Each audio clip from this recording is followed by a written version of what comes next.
السلام عليكم، مرحبا بكم في قناة خولة. مبروك عواشركم، الله يدخل علينا وعليكم رمضان بالصحة والسلامة ان شاء الله. باش تمنيتوا ضمن معسلات رمضان غادي نخدم معكم اليوم زلابية طويلة، نتمنى تعجبكم. دوزوا المقادير وطريقة التحضير.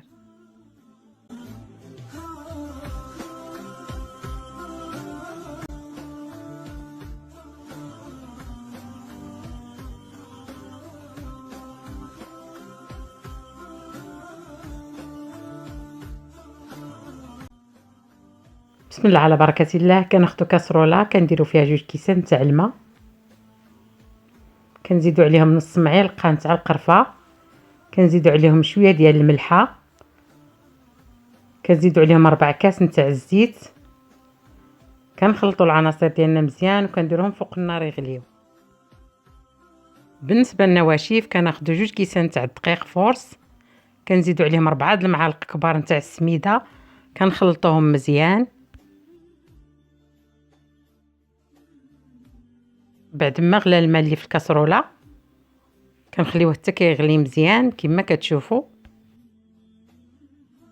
كنزيدوا على الدقيق هو سخون،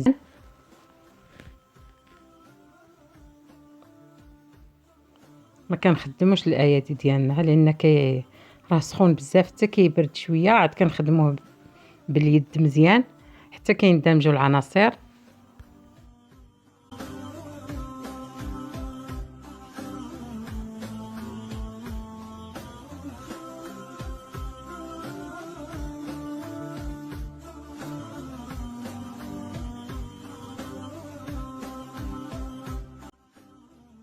من بعد ما برد شويه الخليط كنخدموه بيدنا مزيان بهذه الطريقه اللي كتشوفوا.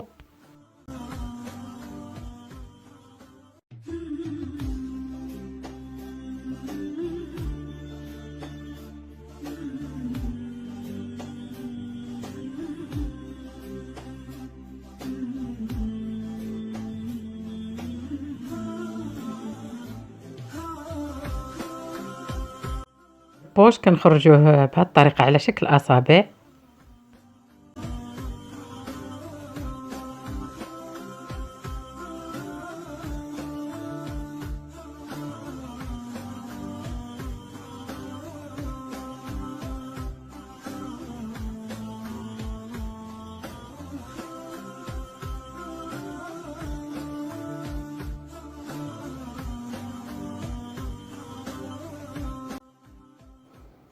هذه هي الزلابيه بعد ما وجدناها كنخليوها كتنشف.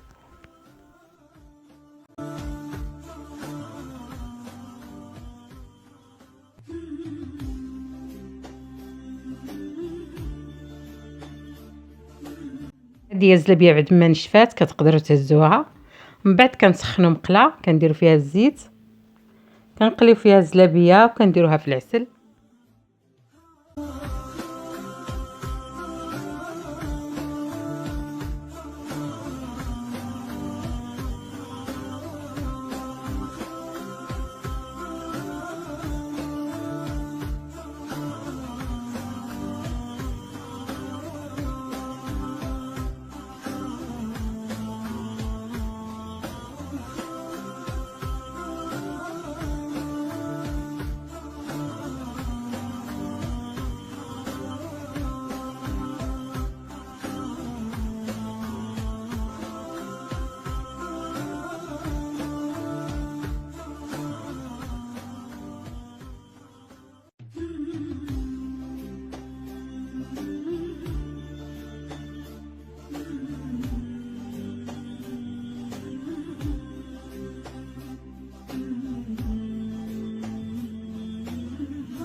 هذه هي الوصفه ديال اليوم، نتمنى تنال الاعجاب ديالكم. ما تبخلوش عليا باللايكات، الاشتراك باش يوصلكم الجديد ديالي. عواشركم مبروكه.